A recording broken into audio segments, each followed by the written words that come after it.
Bueno, chicas, vamos a empezar la clase de hoy. Hoy tenemos creo que tenemos las dos parachas que son Nitzabim presentes y la paracha Beelech y fue. Son las dos parachas que vamos a estudiar hoy, bueno, que vamos a mirar desde el Deuteronomio 29, 30, 31. Ya estamos por terminar toda la Tanakh, haberla estudiado por parachas este año, así que va a ser bien bonito terminarla. Entonces vamos a empezar en oración. Tehilim, Salmo 119 del 33 al 40. Enséñame, oh Yahweh, el camino de tus estatutos y los retendré hasta el fin. Dame entendimiento y guardaré tu Torah, la cumpliré de todo corazón. Hazme andar en la senda de tus mandamientos, porque en esto me deleito. Inclina mi corazón a tus testimonios y no a la codicia. Aparta mis ojos para que no vea la falsedad y vivifícame en tus caminos. Confirma tu palabra a tu sierva temerosa de ti. Aleja de mí la afrenta, porque tus juicios son buenos. Me he deleitado en tus mandamientos, vivifícame en tu sede. Isaías 61:2. Levántate, resplandece, porque ha llegado tu hora y el cabot de Yahweh se ha levantado sobre ti.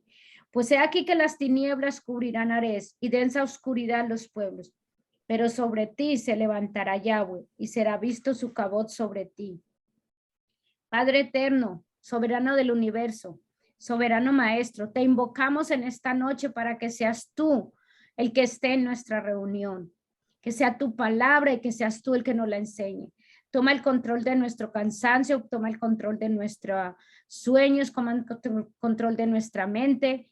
Padre, y en este ayuno toma el control para que nosotros tengamos la fortaleza y podamos seguir adelante. Te pedimos esta noche que te manifiestes y que tú manifiestes tu misericordia y tu amor hacia nosotros. Danos la clase que nosotras y las personas que la escuchen es la clase que ellos necesiten y nosotros necesitemos. Padre eterno, Padre, permítenos ser testigos, que nosotros te escuchemos y veamos tus grandes obras para así poder comunicar a otros y testificar, Padre, de lo que, como dice tu palabra, que de lo que hemos visto y oído, de eso nosotros testificaremos. Padre eterno, levántate, te alabamos, eres digno de todo honor y gloria. Levántate, Hashem, y que sean esparcidos tus enemigos. Guía nuestros pasos, llénanos de tu gloria, llénanos de tu poder y de tu sabiduría para entender tu palabra cada día. Amén, amén, amén. Bueno, vamos a empezar. Ajá. Yo tengo aquí la primera paracha, nosotros empezamos el 8 de octubre. Oh, ¿verdad? El 8 de octubre empezamos y hoy es 4. Ya vamos a cumplir un año. Tremendo, qué bonito. Ha sido todo un cambio bien bonito para nosotras. Sí, y yo te aseguro que cada una de nosotras conoce un poquito mejor al Eterno el día de hoy a lo que lo conocíamos el año pasado, para cada uno de nosotras. Entonces, y ese era el propósito. Tenemos toda esta vida, el tiempo que nos dé de vida para conocerlo y bueno, ya empezamos, al menos empezamos. Ok. En esta paracha, recuerde que en esta paracha el Eterno ya le dice a Moisés que él se lo va a llevar y que él no va a entrar a la tierra prometida. Y le dice a Josué, entonces que prepare a Josué para reemplazarlo. Pero también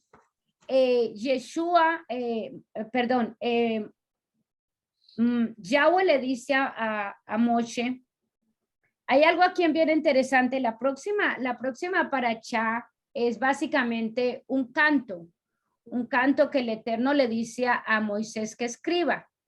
Entonces, en esta paracha hay como una introducción a ese canto en la que Yahweh le dice a Moshe, por ejemplo, voy a empezar en capítulo 31, versículos 14 y 10 a 18, dice, entonces Yahweh le dice a Moshe, he aquí que se aproxima el día de tu muerte. Llama a Josué y preséntense en el Ogel el día de tu muerte. En el Ogel Moed para que yo le dé el cargo, o sea, para darle la posición. Y fueron Moshe y Yeshua, o sea, Josué, y se presentaron en el Ohel Moed. Entonces Yahweh se apareció en el Ohel en una columna de nube, la cual se puso sobre la puerta del Ohel Moed. Y Yahweh dijo a Moshe, he aquí que tú vas a reposar con tus padres y este pueblo se levantará. Escucha tan terrible lo que dice. Okay. Esto es una palabra profética que el Eterno le está diciendo a Moshe. Está diciendo, he aquí que tú vas a reposar con tus padres y este pueblo se levantará y se prostituirá, siguiendo a dioses extranjeros en Ares donde van a morar. Es decir, a la tierra prometida que van a entrar, la tierra que fluye leche y miel, ¿cierto? En ese lugar donde el Eterno los va a prosperar, ahí ellos se van a prostituir. Dice, y porque se prostituirán siguiendo a dioses extranjeros en Ares donde va a morar. Y me dejará y quebrantará mi brit, o sea, quebrantarán mi pacto que hice con él. Entonces se encenderá mi ira contra él en ese tiempo. Los dejaré y volveré mi rostro de ellos. Y serán aniquilados por la multitud de males que les sobrevendrán. Por lo que dirán, ciertamente nos ocurre esta desgracia por no estar nuestro Elohim entre nosotros. Y ese día yo les ocultaré mi rostro por las abominaciones en que incurrirán volviéndose a otros dioses. O sea que después que el Eterno les da todo lo que les prometió, los ubica bien, les da prosperidad, les da shalom, entonces ellos van a prostituirse, van a seguir a otros dioses.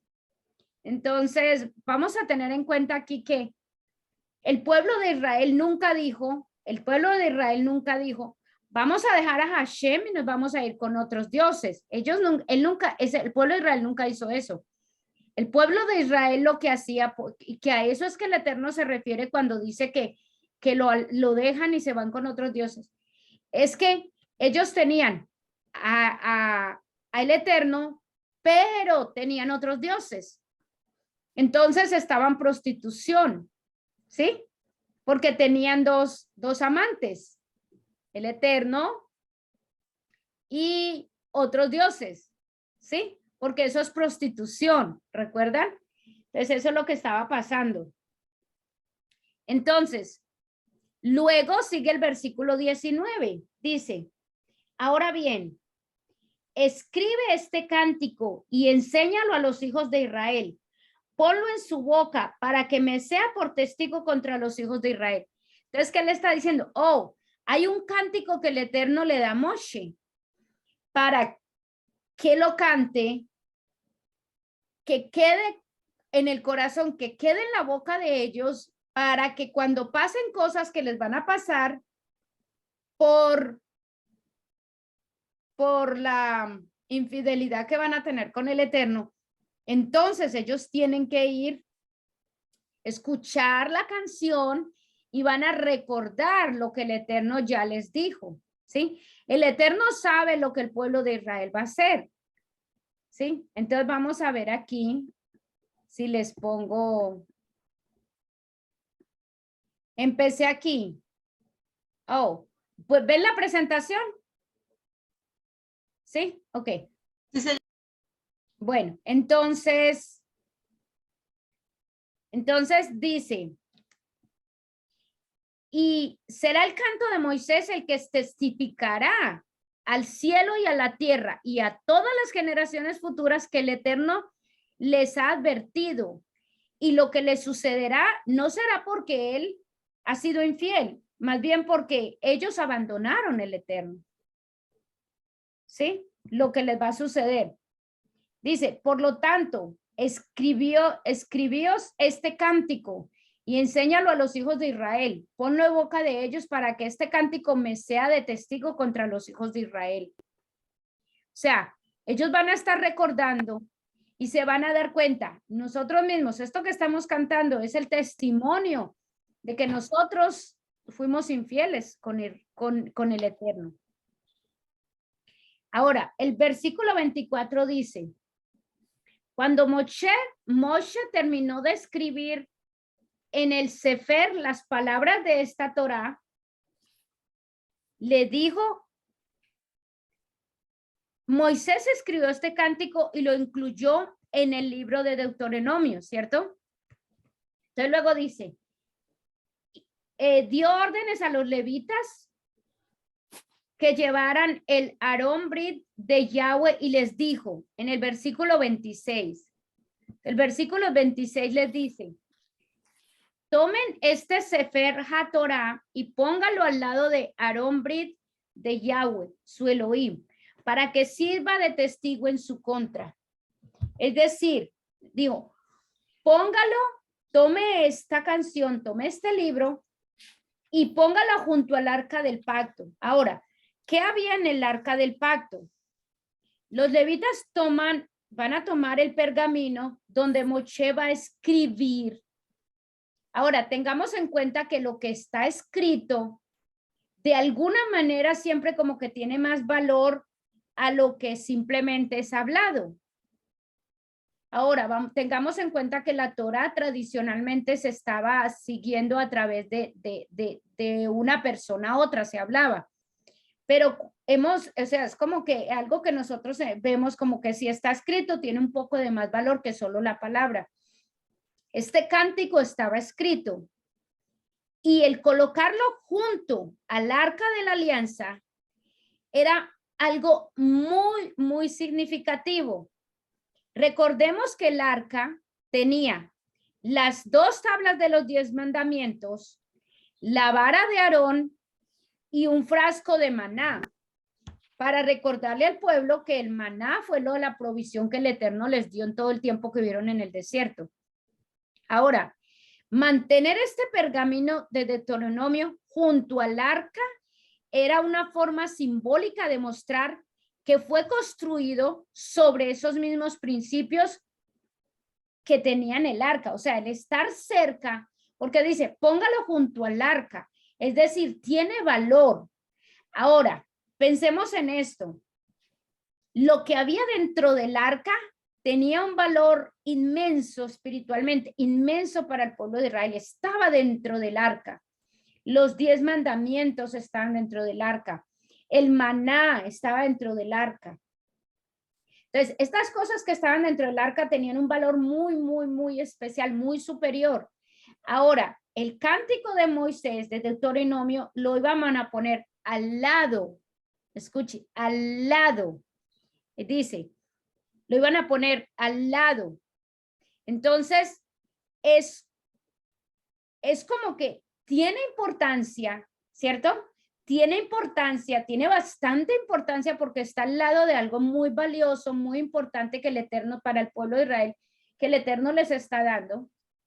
Pero en cierta manera no es tan importante porque no le dijo póngalo ahí adentro, ¿cierto? De cierta manera, ¿sí? No le dijo póngalo, métalo también en el arca, no, póngalo a un lado. Este pequeño acto, esto que está pasando aquí, nos lleva a algo muy importante, que aquí es donde nos vamos a ir por cierta parte que quiero enfocarme hoy. Es un tema muy importante que es el canon de la Biblia, ¿sí? O los 2 cánones que forman la Biblia, que es el Antiguo y el Nuevo Testamento.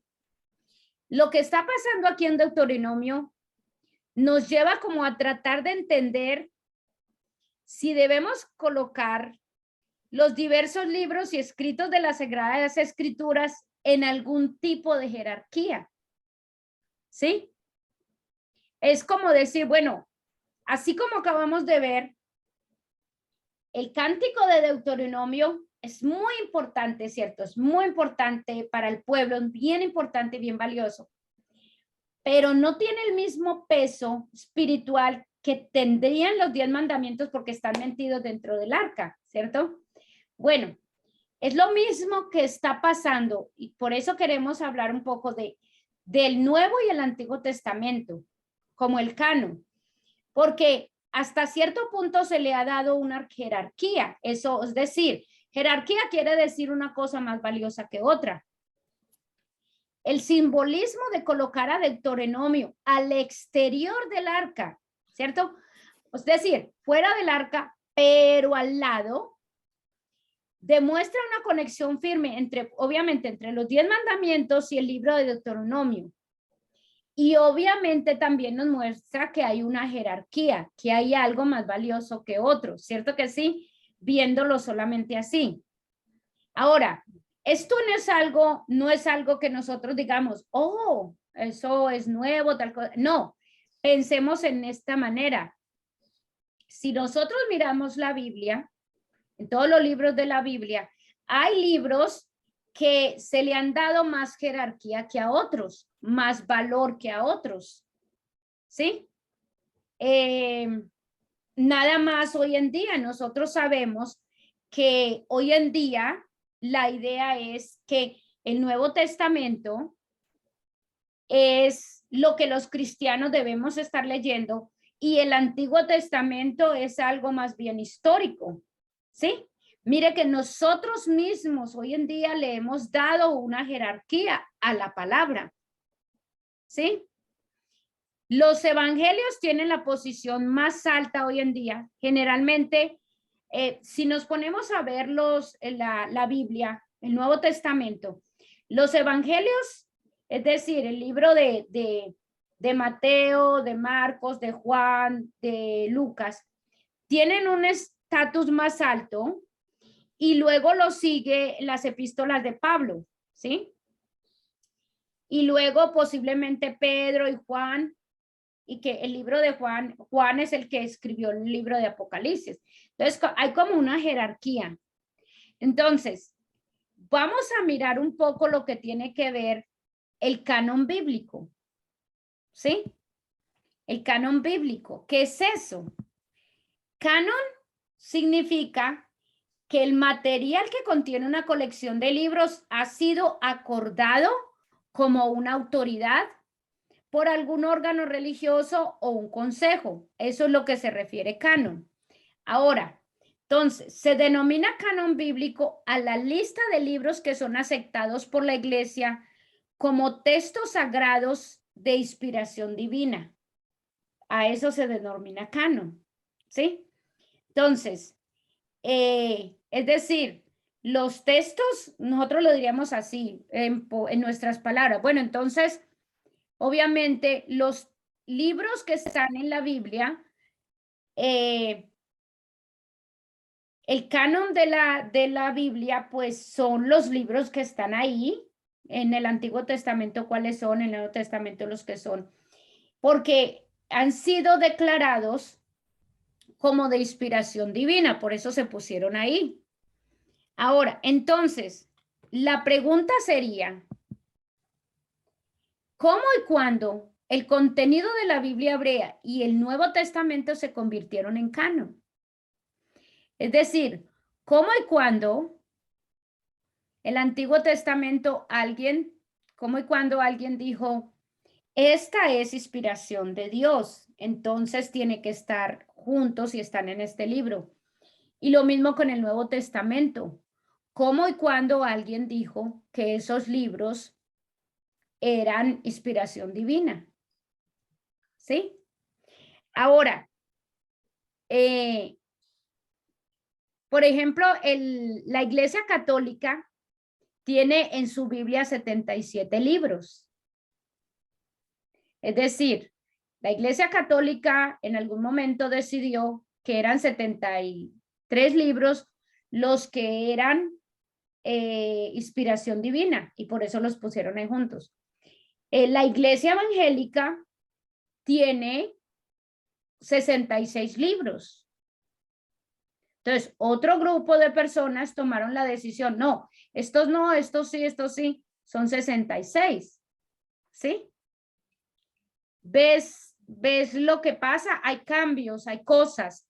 Bueno, curiosamente, ahora, a pesar de que el Antiguo Testamento ocurrió mucho antes, ve que es mucho más antiguo, el canon del Antiguo Testamento es más fácil de rastrearse que el del Nuevo Testamento. Hoy en día, por ejemplo, la posición de la gente, de los creyentes hoy en día, es que el Antiguo Testamento se vino a canonizar como 20 años después de Yeshua en Jerusalén. Esa es la creencia, pero realmente no fue así, ¿sí? Ahora, ¿por qué ahora sabemos que no fue así? Por un gran descubrimiento que hubo, que es los rollos del Mar Muerto. Los rollos del Mar Muerto que se encontraron muestran la evidencia de que la Biblia, el Antiguo Testamento, fue escrito mucho antes. ¿Sí? Los libros del Antiguo Testamento estaban en existencia y eran considerados como la palabra de Dios inspirada, o sea, la Sagrada Escritura, por el pueblo judío en algún momento antes del 250 antes de Yeshua. Imagínense, antes de Yeshua. Eli, no entiendo, o sea, ¿encontraron unos rollos en el Mar Muerto? Encontraron unos rollos en el Mar Muerto. En unas cavernas, en unas cavernas al lado del Mar Muerto, en unas cavernas, encontraron unos rollos y esos rollos son el Antiguo Testamento. Básicamente como nosotros lo conocemos hoy en día.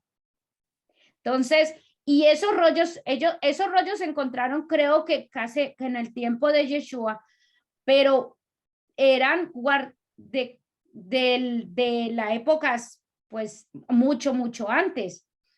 ¿Sí? Entonces, todo eso es evidencia de que la palabra del Antiguo Testamento ya existía como declarado como la palabra de Dios, el Antiguo Testamento.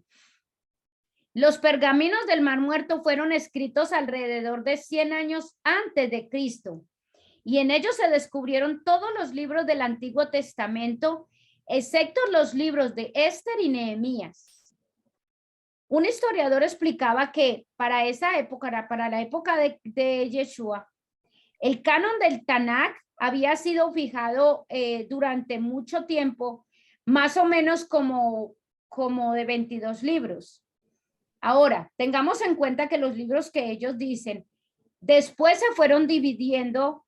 Por ejemplo, el libro de Reyes está dividido en dos, pero era el libro de Reyes.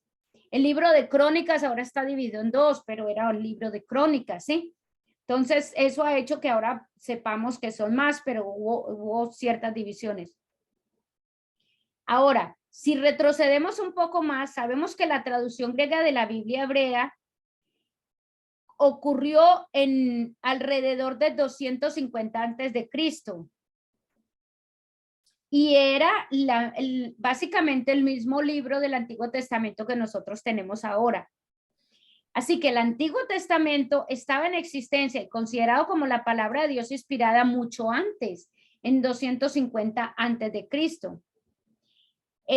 Ahora, el hecho, por eso estamos hablando, el mérito de que fuera Deuteronomio, el libro de Deuteronomio colocado al lado, ¿cierto? Al lado del pacto, de los 10 mandamientos, al lado, sí, del pacto.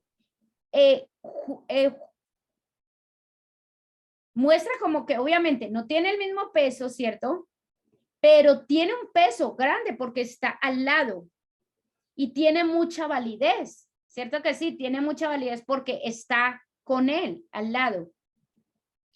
Entonces, hubo varios libros así que tenían cierto peso, pero pues que no los consideraron para ponerlos en el Antiguo Testamento. Ni lo mismo pasó con el Nuevo Testamento. Hay libros que tenían cierto peso, pero no los colocan ahí. Ahora, entonces, ¿cómo comparamos esto con la formación del canon del Nuevo Testamento tal como lo conocemos ahora? Ahora, el seguimiento del Antiguo Testamento ha sido como que más fácil. Además, vamos a tener en cuenta que el Antiguo Testamento por sí mismo, él mismo se considera, podríamos decir como autocanonizante. ¿Qué quiere decir? Que la misma palabra, lo mismo que cuando tú lees el Antiguo Testamento, en ella misma dice que esa es la palabra inspirada del Eterno, ¿sí? En ella misma lo dice. Por eso, es como, yo cuando estuve leyendo eso, pensaba lo que pasa con Yeshua. Yeshua fue el único que ha dicho que él es el Hijo de Dios. Fue el único que lo dijo. Que le creyeran o no le creyeran, eso era otra cosa, pero él lo dijo, fue el único. Mohamed, Buda, todos ellos nunca declararon, yo soy el Mesías, yo soy el Hijo de Dios. Yeshua sí lo dijo. Yeshua dijo, yo soy el Hijo de Dios. Yo soy el que ustedes están esperando. Él lo dijo. Entonces, lo mismo pasa con el Antiguo Testamento. El Antiguo Testamento, la misma palabra, en el mismo Antiguo Testamento, él mismo declara, esta es la palabra del Eterno. Y los libros de los profetas también ellos mismos declaran, estas son las mismas palabras del Eterno dichas a mí para la humanidad. Entonces ellos mismos les dicen. Entonces, el Antiguo Testamento por sí mismo se declara autoridad divina, ¿sí? El mismo Antiguo Testamento, él en sí mismo se declara. Ahora, el Nuevo Testamento, por otro lado, no hace tal cosa. El Nuevo Testamento no en ningún momento dice, esto que yo hice, esto que yo escribí, digamos Pablo, el apóstol Pablo, el apóstol Pedro, ellos nunca dijeron, esto que yo estoy escribiendo o esto es inspiración divina, ¿sí? Ellos no es autocanonizante, no, en sí misma no se declara que ella es inspiración divina.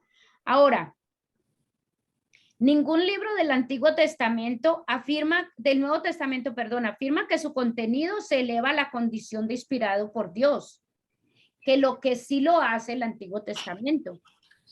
El Nuevo Testamento es principalmente, ahora, ¿qué es el Nuevo Testamento? Ok, es principalmente la historia del cumplimiento de las profecías del Antiguo Testamento.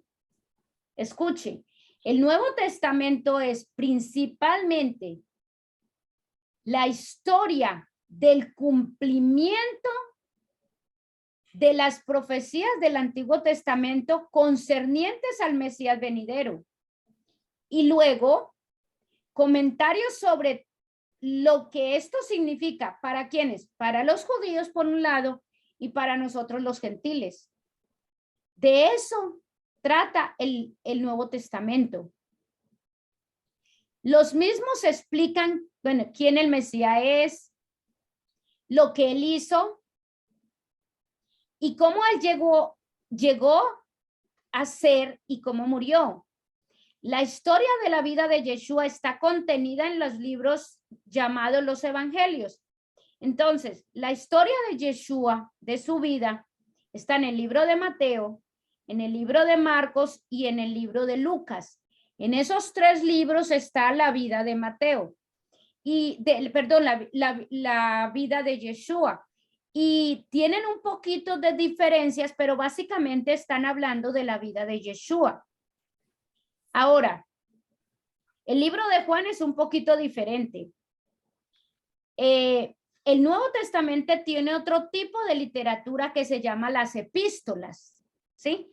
Entonces, estamos mirando, el Nuevo Testamento tiene los libros que hablan de Yeshua, de la vida de Yeshua, básicamente el cumplimiento profético del Antiguo Testamento sobre el Mesías. Tiene lo que se llaman las epístolas. Una epístola es simplemente una carta escrita por un líder de una iglesia, y estas epístolas, que la mayoría fueron escritas por Pablo, tratan de varias disputas y problemas que surgieron en numerosos lugares de iglesias alrededor del Imperio Romano. De eso tratan esas epístolas. Escuche, por lo que cuando uno lee esto, uno tiene que pensar, ok, obviamente, como hemos aprendido desde el principio de la Torá, nosotros tenemos que tener en cuenta el contexto en que fue escrito todo lo que está escrito en la Biblia, ¿sí? Con mayor razón, las cartas del apóstol Pablo. ¿Por qué? Porque él las escribió tratando problemas y disputas que surgieron en las iglesias, que obviamente nos sirven a nosotros en las iglesias, porque muchas de esas cosas pasan en las iglesias. Entonces el apóstol Pablo ayuda a resolver esas situaciones, ¿sí? Ahora, los comentarios sobre estos pasajes del Antiguo Testamento y comentarios sobre las consecuencias teológicas del advenimiento, la muerte y la resurrección de Yeshua, esas son cosas que el apóstol Pablo habla en las epístolas. Entonces, él explica el significado de Yeshua, el significado de lo que vino a ser Yeshua. Por eso, para nosotros es importante la lectura del libro de Romanos, la lectura del libro de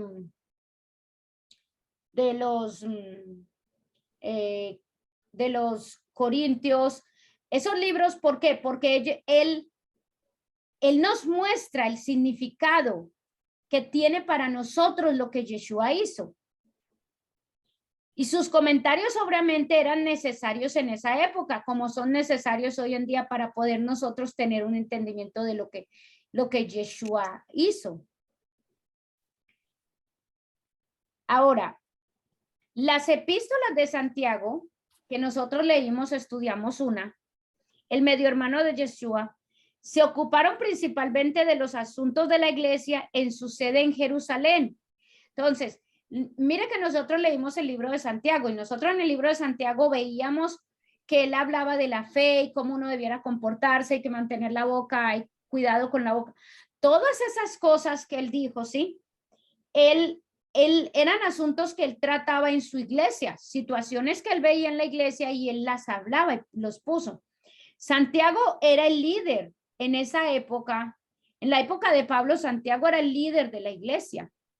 Y muchas de las cosas que él escribió, entonces, era para la congregación. Por eso es tan importante. Muchas cosas del Nuevo Testamento son importantes en la congregación porque ayuda, da visión, porque hay cosas que en el Antiguo Testamento nosotros vivimos en otra cultura y tenemos otro tipo de congregación, entonces ayudaba mucho. El tipo final de literatura de la Biblia bíblica del Nuevo Testamento es el libro de Juan, porque el libro de Juan, hasta cierto punto, especialmente el libro de Apocalipsis, el último libro, se llama literatura apocalíptica porque trata de revelaciones de los asuntos de los tiempos finales, por lo que es como profético. Es un libro más bien profético. Si usted ve el libro de Apocalipsis, pues habla como de cosas futuras, ¿sí? Ahora, entonces, la naturaleza de los evangelios para nosotros también es importante que la tengamos en cuenta. Hay ciertas cosas para tener en cuenta en los evangelios. Y recuerde que les dije que los evangelios eran Marcos, Mateo y Lucas. Entonces, Marcos, Mateo y Lucas no son los nombres de los escritores de esos libros. Escuche eso. Marcos, Mateo y Lucas no son los nombres de los escritores de esos libros. Fueron autores anónimos los que los escribieron. Los evangelios son algo como la biografía de Yeshua, ¿sí? Si nosotros queremos saber la vida de Yeshua, es los evangelios, los evangelios que leeríamos. Fueron escritos 20 años después de la ejecución de Yeshua. Ahora, quiero que recuerden cuál fue el principio con el que empezamos. Empezamos diciendo que Moisés, el Eterno le dijo a Moisés que pusiera esa canción y que la pusiera cerca al arca, ¿cierto? Entonces estamos mirando que hay cierta jerarquía, cierto valor a ciertas partes bíblicas, cierto valor, ¿cierto? Y entonces estamos mirando, bueno, viéndolo en ese sentido, ¿cuál valor entonces tienen cada uno de los libros de la Biblia? ¿Cierto? Y hemos visto y estamos viendo que de por sí el mismo Antiguo Testamento declara que ellos son inspiración del Eterno, que es la misma palabra del Eterno escrita ahí, ¿cierto? Eso estamos viendo. Ahora, estamos viendo entonces, desde ese sentido, ¿cuál es la historia del Nuevo Testamento? ¿Sí? Ahora, ¿quiénes escribieron el Nuevo Testamento? Lo escribieron los judíos. Tengamos en cuenta eso. Los mismos judíos lo escribieron. A finales del siglo I después de Cristo, los evangelios y cierto número de cartas de Pablo se pasaron entre los diversos lugares entre la iglesia. Los mismos, escuchen, entonces, ¿qué pasó? Los que escribieron los evangelios, entonces eso se empezó a pasar en la iglesia, a pasar para allá y para acá. En una iglesia lo leían, en otra iglesia lo leían. Las cartas de Pablo en una iglesia las leían, en otra iglesia los leían, pero no eran consideradas sagradas escrituras. Ahora, entonces, póngame en cuidado, ¿qué era lo que leían entonces en esas congregaciones? ¿Qué era lo que era la palabra inspirada de Dios en esas congregaciones?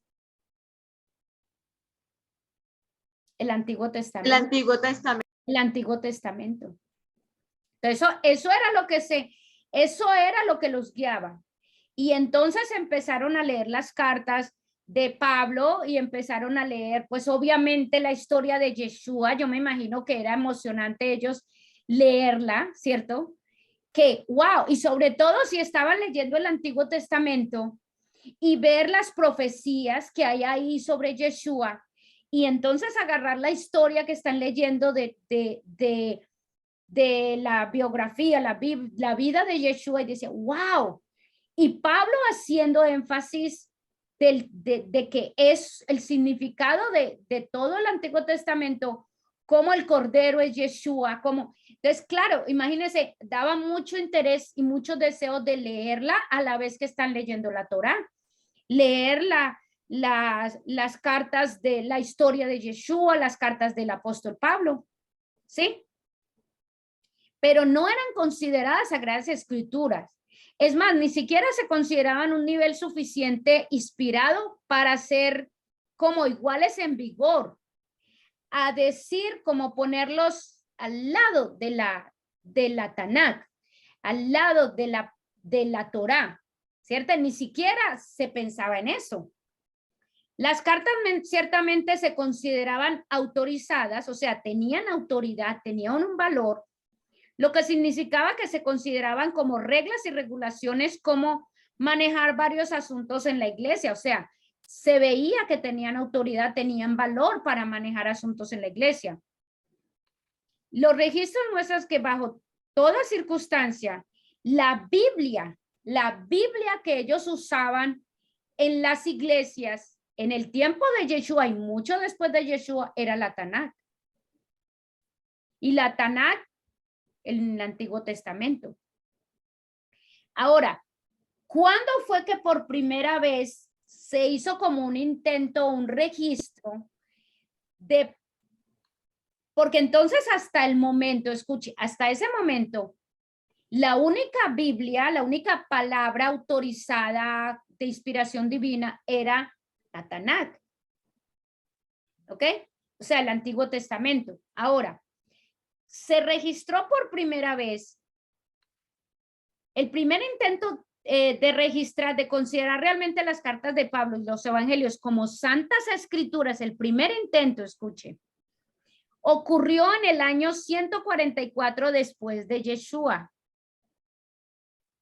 ¿Cuándo ocurrió? 144 años después de Yeshua. Cuando Yeshua hablaba de la palabra, cuando los apóstoles hablaban de la palabra, hablaban del Antiguo Testamento.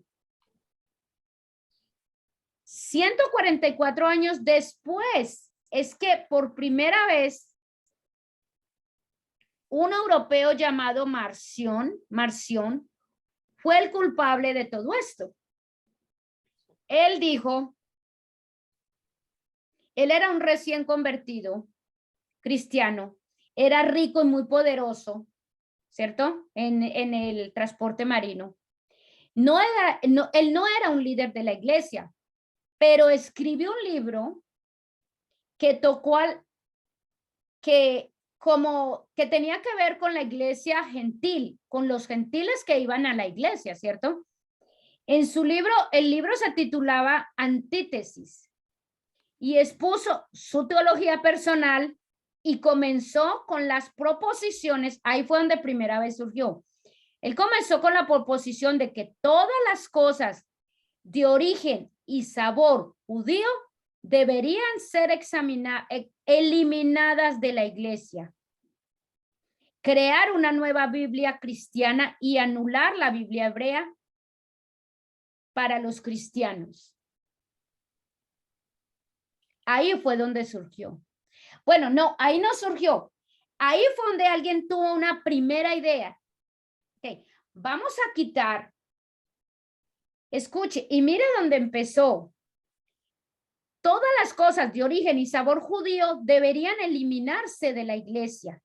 ¿Por qué? ¿Qué? Porque lo que estaba creciendo era la iglesia gentil. Porque empezaron a haber creyentes gentiles siguiendo a Yeshua.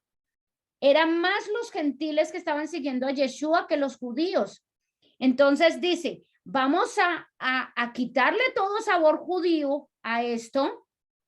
Entonces tenemos que quitar la Biblia judía. Y es más, escuche, la proposición de él fue esta. Dijo, la proposición de él esta. Solo dejemos el libro de Lucas. Escuche. O sea, cómo acomodaban las cosas. Solo dejemos el libro de Lucas. Pero quitemos los primeros 4 capítulos del libro de Lucas. Porque los primeros 4 capítulos del libro de Lucas habla de la genealogía de Yeshua y ahí habla de que Yeshua pues nació judío. Entonces esa fue la propuesta de él. Quitemos los primeros 4 libros de Lucas y dejemos el resto del libro de Lucas y algunas cartas de Pablo.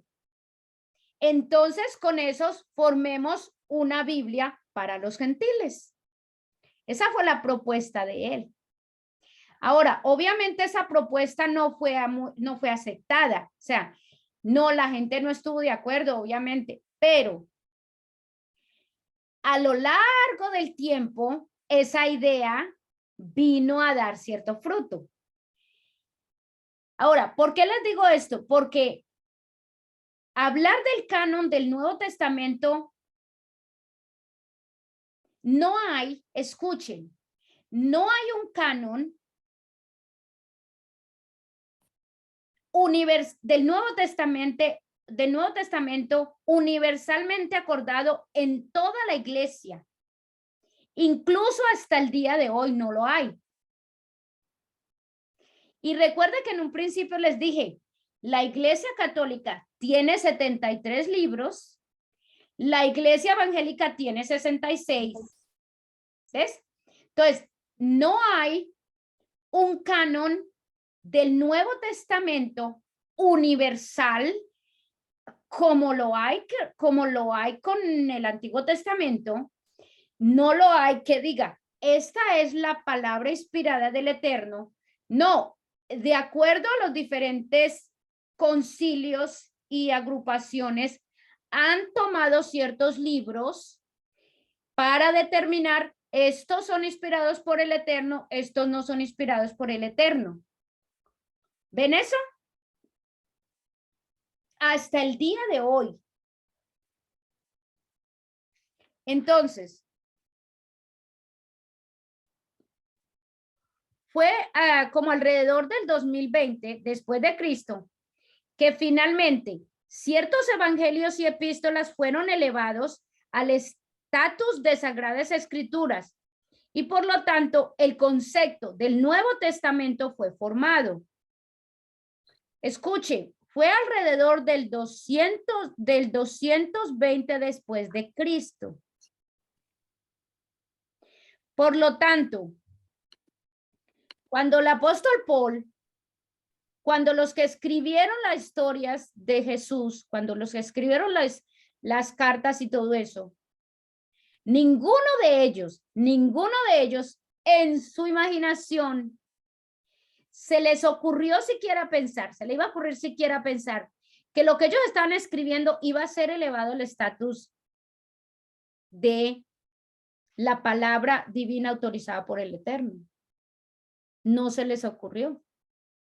Imagínense, 220 años después, el Nuevo Testamento fue formado, después de Yeshua. Ahora,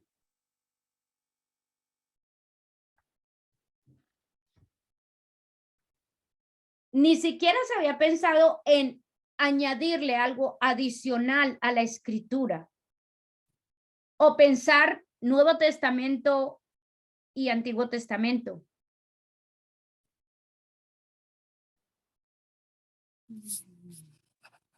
Ahora, además tampoco, escuche, tampoco se hizo el Nuevo Testamento, crear el Nuevo Testamento como reemplazo de la Tanakh, como reemplazo del Antiguo Testamento. La primera Biblia cristiana gentil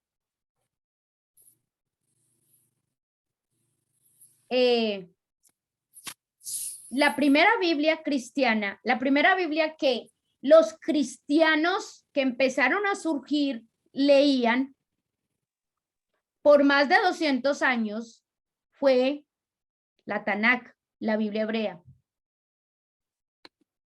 Después, 200 años después de Yeshua, era la Biblia hebrea la que se leía. No existía tal cosa como el Nuevo Testamento, el Antiguo Testamento, no existía tal cosa. Ahora, ¿por qué les estoy diciendo esto? Porque hoy en día nosotros hablamos de jerarquías, de a qué se le da valor, ¿cierto? Hoy en día nosotros hemos dejado, en la iglesia en general ha dejado a un lado la Torá por poner el Nuevo Testamento. No voy a decir que el Nuevo Testamento entonces no sirve, no. Es que nosotros en la jerarquía que tenemos, nosotros estamos dando un valor incorrecto a la palabra de Dios. El Nuevo Testamento, el Antiguo Testamento como tal, él mismo declara que él es la palabra de Dios. Ahora,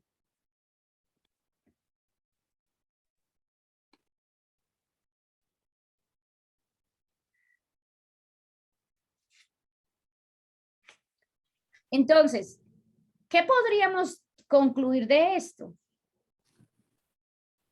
¿Qué podemos concluir? Vamos a ver lo que Yeshua dijo. Yeshua dijo, yo no he venido a abolir, sino a dar cumplimiento.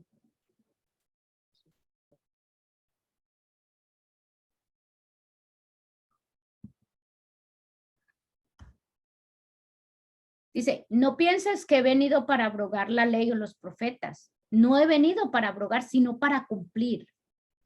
Y de hecho, recuerden que esta traducción no está muy correcta. Recuerda que nosotros vimos qué significaba realmente. Él le vino a dar a preñarla. A preñarla, esa era la palabra, a preñarla, para que nosotros pudiéramos tenerla, para que entonces ahora sí pudiera tener acceso todo el mundo a ella, todo el que quisiera conocer al Dios de los hebreos pudiera tener.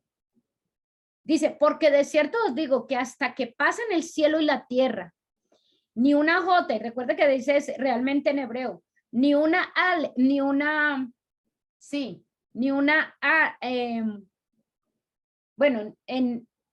jota, ni una tilde, ni una yud, ya, pasará de la ley hasta que todo se haya cumplido. Bien. Muy bien. Yes. La Torá y la Biblia hebrea formaron el fundamento de la fe cristiana. Eso es el propósito aquí. El propósito aquí es, nosotros no podemos dejar el fundamento de la fe cristiana. El fundamento de la fe cristiana es la Biblia hebrea. Y Yeshua fue el cumplimiento de las profecías contenidas en la Biblia hebrea. Y es en el Nuevo Testamento en que tú vas a poder ver cómo Yeshua, la biografía de Yeshua, cómo él cumple las profecías. Y eso es algo que el apóstol Paul hace muy buen trabajo a darnos a conocer. Él nos muestra, cómo Yeshua cumple, cómo Yeshua vino a traer.